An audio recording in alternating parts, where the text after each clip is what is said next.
Hello everybody, it's me, Farham, and we're here with Path of Exile 2, and I could hardly contain my excitement when I got home from work this evening and saw more content updates for 0.2, and this is starting to shape up to look like quite an exciting patch, although there's one part of this where I'm like, they could have picked any other part to show off and I would have been much happier, but we'll get to that. So let's have a little look at what we've been teased with today.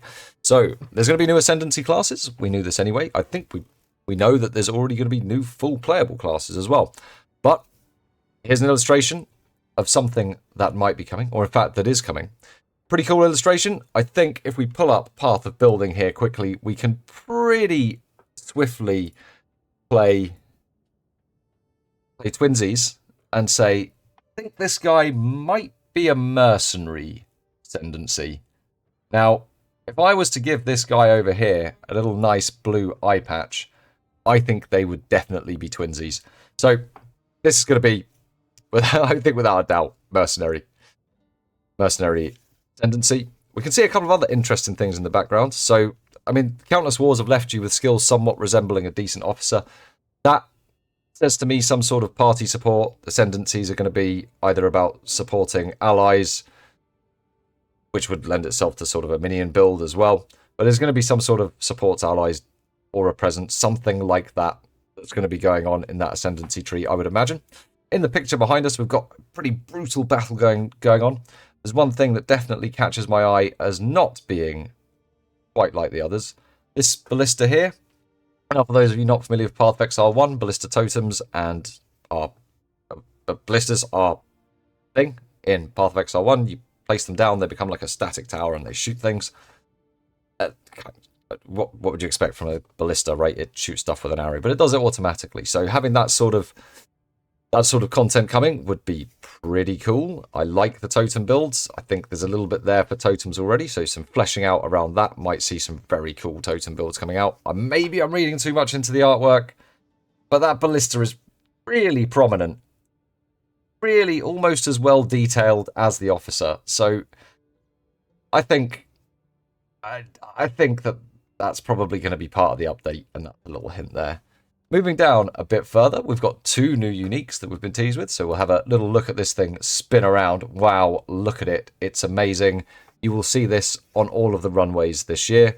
It is the Prism Guardian. I do believe the Prism Guardian is a shield in Path of Exile 1, and there's all the things I watch, of course. We'll replay that again. It's all Path of Exile stuff, of course. Anyway, Prism Guardian. So what does it do? The standout line here is 1 to maximum spirit per 50 maximum life. Now, CI has been really, really popular. From what I can see this league, it's nice to see a modifier like that. You can stack a lot of life. Getting 1 maximum spirit per 50 maximum life would...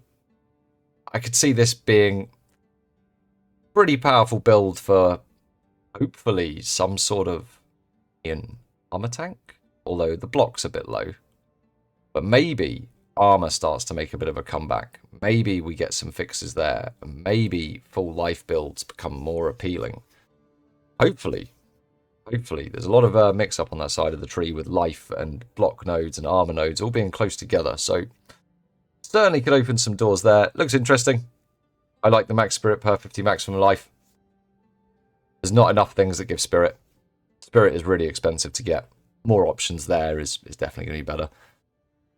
Don't know what sort of tier unique this is going to be, but if it turns out to be quite a common one, this could be a really easy way to get lots of spirit in the early game. Well, it needs level 33. It's only a level 33 item, guys, so, level 97 now, so I might not use it. Anyway, next item that is up is the Deepest Tower. This is a crown, although, honest to God, that looks more like a weird-ass corset to me. 112% increased armor and energy shield. Maximum life, chaos resistance, and enemies in your presence count as being on low life. Now, there's a few things around the tree that cause you to do extra effects to enemies on low life, so that'll be synergizing with some of those passive skills there. Something when he builds immediately, it's like, yeah, that sounds like it's going to be really cool, but mid-level unique, interesting presence effect there. If we end up with the officer class having like huge presence, there could be some weird some weird buff bot thing that's going on that's making enemies low life and then DPS from low life DPS builds. From DPS builds that focus on low life, and then party play might be a thing. But yeah, interesting uniques, got a bit of flavour to them. Certainly good. Now we move on to the part where I'm thinking, oh, that sounds nice. So content update 0.2 has a lot of improvements to the end game coming, including improvements and new choices for the Atlas passive skill tree. Now this is fantastic. I think the end game, I've really enjoyed it. I've spent a lot of time in the end game. I know it's not been everyone's cup of tea. I kind of just enjoy the farming, like the Sims and that. But if there's more end game content, more league-like mechanics coming over, that is amazing. What would have been really nice is if we could have seen part of the tree that we didn't already partly have access to. So you'll find this part of the tree familiar. In fact, if we jump over to Path of Exile for a moment, it is in fact this part here. Now, what do we get from this? Ooh, shrines. Strong boxes. I've never passed this part of the tree. I read this part of the tree and thought, I hate strong boxes. Some of the shrine effects are actually almost a negative. They're almost a debuff. I'm just never going to path it. So the fact that that's the bit of the tree we've been shown, and it's clear, these clearly look like shrines.